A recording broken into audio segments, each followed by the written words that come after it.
Welcome to My Business Matters, the Michigan Chamber podcast.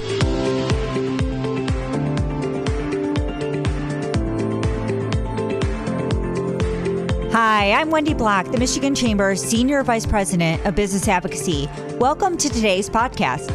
We're going to be taking a deeper dive into two in the know insurance experts on a key piece of insurance legislation that's been labeled bad faith. A big welcome to Erin McDonough, Executive Director of the Insurance Alliance of Michigan, and Mark Friedlander, Corporate Communications Director with the Insurance Information Institute. We're looking forward to hearing your insights and perspectives on this issue, so let's go ahead and get started. So I'm going to kind of open this up to both of you. We need to start with some basic foundation setting. Erin, maybe start with you, I guess. How would you describe bad faith in this legislation and what it actually purports to do? Great. Thanks a lot, Wendy, and thank you for having me on the show. So, I think the easiest way to sum up bad faith is that it is a bad deal for Michigan businesses and consumers. If we enact policies like this, and we've seen these all across the nation, they will raise rates dramatically for consumers, individual consumers, businesses, other people that buy insurance. Senate Bill 329 and House Bill 4681, they are identical, and they basically take all of the bad policies that were in Florida, which is why Mark is here, and we'll talk a little bit more about that, and adds more, and then wraps them up and brings them here to Michigan. So it creates an overlay over all of our insurance. So our homeowners, our auto, our business insurance, our workers' compensation, our life insurance, basically everything but health. And it creates an overlay that specifically it sets forth 35 different categories for private rights of action that can be brought, including, attorney fees, emotional distress, reputational loss, legal costs. It allows assignment of benefits to anyone. This has created a nightmare in a litigation business in Florida and Louisiana, and it completely upends how claims are managed, making it very one-sided, which can lead to insurers having to actually work against the interests of their own policyholders. So is it safe to say that the goal here is to force people, because of this threat of litigation, to pay claims and ask questions later? That's definitely something that happens as a result of this. Okay. So, Mark, I think you've seen this in a variety of other states, and it's probably safe to say that there's some marketing afoot here by using the terms like bad faith or insurance bill of rights. I think that's what proponents are calling it. And, people trying to make this sound like a good thing. But there, of course, is another side to this, as Erin has mentioned. Could you help our listeners understand the likely outcomes and consequences for Michigan consumers, communities, and businesses if this were to be enacted here in Michigan? Sure, absolutely. Florida is the poster child for what happens when you allow legal system abuse and assignment of benefits claim fraud. And for years, Floridians have suffered at the hands of these regulations, and it hurts consumers, it hurts the business community. And Florida's insurance market today is in absolute turmoil, and it has been for several years. And even though some strong legislation has been passed in recent months, which will eliminate what we call one-way attorney fees and allowing assignment of benefits, it's not a quick fix, because when you let a marketplace deteriorate so much over so many years, it's going to take many years to work out of it. And Floridians today are suffering. They're paying the highest cost of insurance for both home insurance and auto insurance. They are seeing a market where a backstop insurer called Citizens Property Insurance Corporation is the largest insurer in the state. That should never happen. Your backstop insurer should be only there when there's no other options. It shouldn't be your first option. And right now, Citizens is on pace to reach 1.7 million home policyholders by the year end of 2023. We've never seen anything like this in the U.S. So we can assure you that having bad faith legislation, allowing a free flow, making it sound like it's a good thing for consumers, will be an absolute disaster for Michigan. So can I just jump in for 1 second? So, think about this overlaid. Attainable housing is a huge issue in the state of Michigan. It's something that's being talked about at all levels of state and local government. It's being talked about by business groups. It's being talked by individuals who are really looking for housing and affordable, attainable housing options. Why would you bring policies to the state that you know will drive up the cost of homeowners insurance and create one more barrier in that attainable housing conversation? And I think one of the most important things is this money is not going to policyholders. So in Florida, over the last 10 years, $50 billion were paid out in homeowners claims. I'm going to punt it to Mark to say, Mark, how much of that went to the claimant and how much of it went to attorney fees? Over 80% went to either attorneys or third-party public adjusters. Wow. A very small percentage, I believe the breakdown was about 7%, went to the policyholder. The rest were insurance defense costs, defending these. And insurers are paying, on average in Florida, $3 billion a year to defend what is an outrageous level of mostly frivolous lawsuits. We see on average over 100,000 property claim lawsuits filed in Florida for the last 3 consecutive years. That accounts for 80% of the U.S. total. Once again, the Florida issues, there's nothing comparable in the U.S. We compared Florida, for example, to California, which is the largest property insurance market in the U.S., double the size of Florida's market in terms of number of policies that are written. California has about 3,500 lawsuits filed a year. Florida averages over 100,000. Clearly out of sorts. And because of this mass volume of lawsuits being filed here in Florida, companies are being put out of business. We had 7 companies declared insolvent over the past 18 months in Florida. And even today, there are 18 companies on the watch list of the Florida insurance regulator because of the dire condition of their balance sheet due to excessive levels of litigation. So 2 kind of follow-up questions to everything that you've said. I think probably a lot of our listeners will hear the word Florida and they'll hear homeowners claims and they'll think hurricanes, right? And, you know, does some of this get explained away by claims related to weather? And then also maybe you could just take a step back and help us understand, and I've heard this term used a few times now, what does assignment of claims actually mean? Like to our average listener who's trying to figure out, well, I don't really know what that term means. Erin, you want to try and take those? Sure. I'll start with I'll do the assignment of claims, and Mark, you can cover the first question about Florida. So assignment of benefits is essentially when you are the policyholder, but then you assign your benefit to whether it's a construction company that's doing your repairs, to an attorney firm, to basically any other entity that's not you.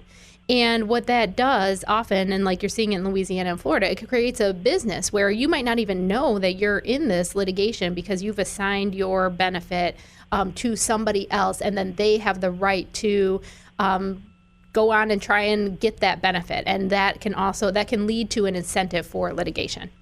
I gotcha. So, Mark, maybe talk about the Florida issue. Is Florida just like a completely different than all other, states? And does that explain some of this problem that you're seeing down there, or is it, directly have to do with this legislation that we're talking about, or similar? Well, first, let me explain Florida's situation with assignment of benefits. What assignment of benefits did in Florida was it was a roadmap to fraud, fraudulent contractors soliciting business door to door, particularly for roof claims that were not legitimate losses. They maybe were wear and tear, but not actual storm losses.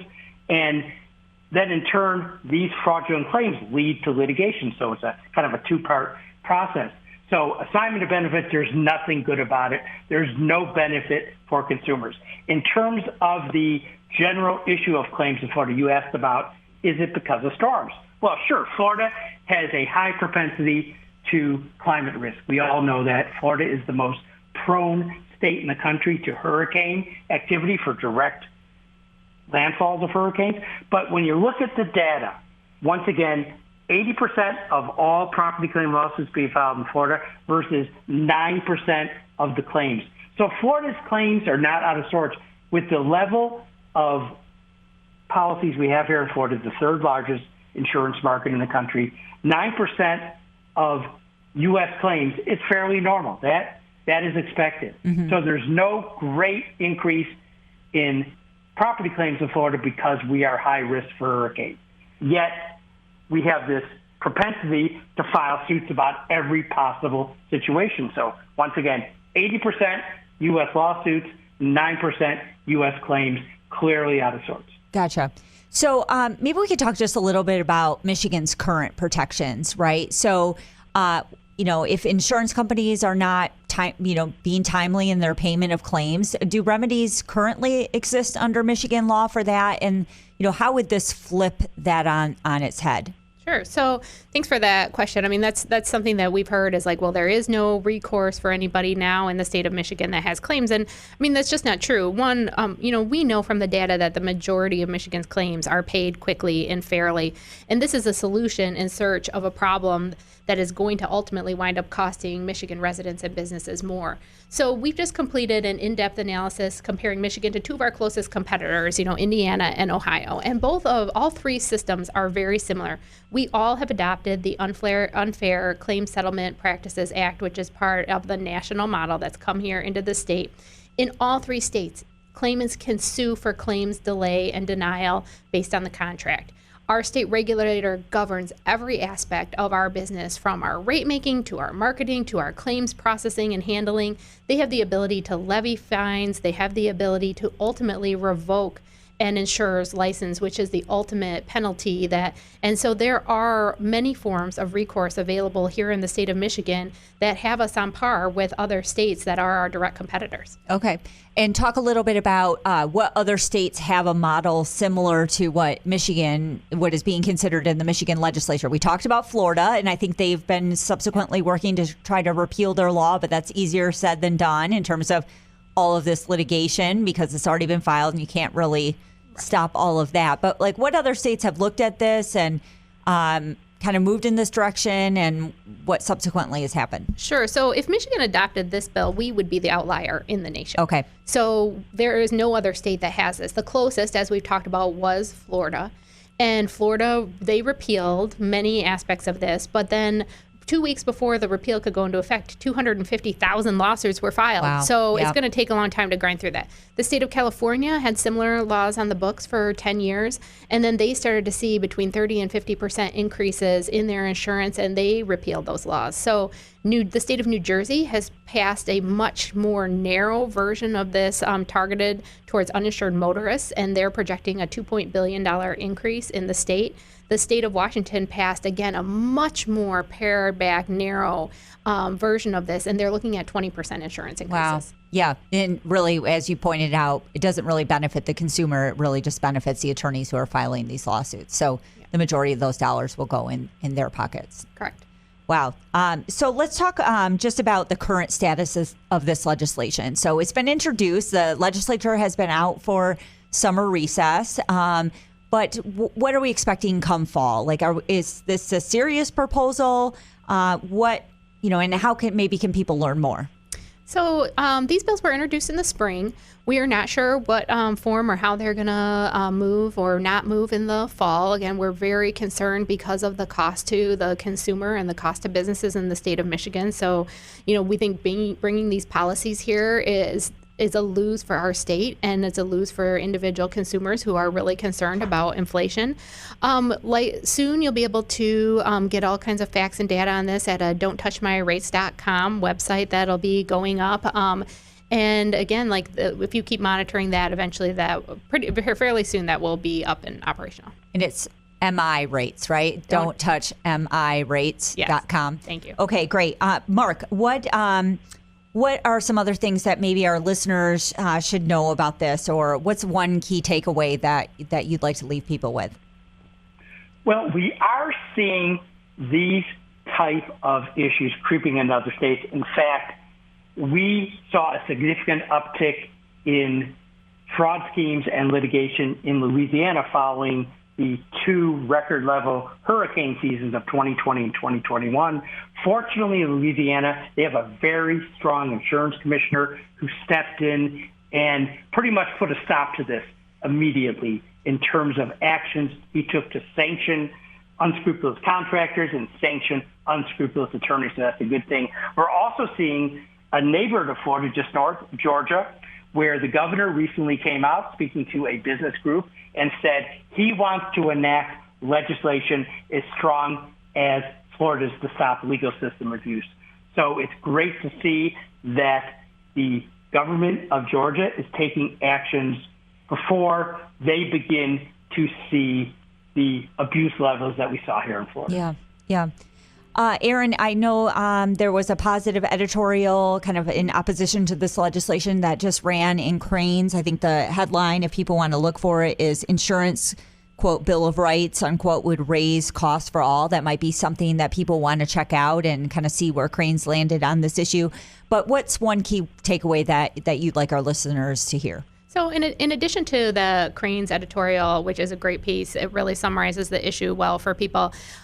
Recently in Crain's, they also ran an article about changes from the Michigan Supreme Court that the Michigan Supreme Court made in July of this year to the state's open and obvious doctrine.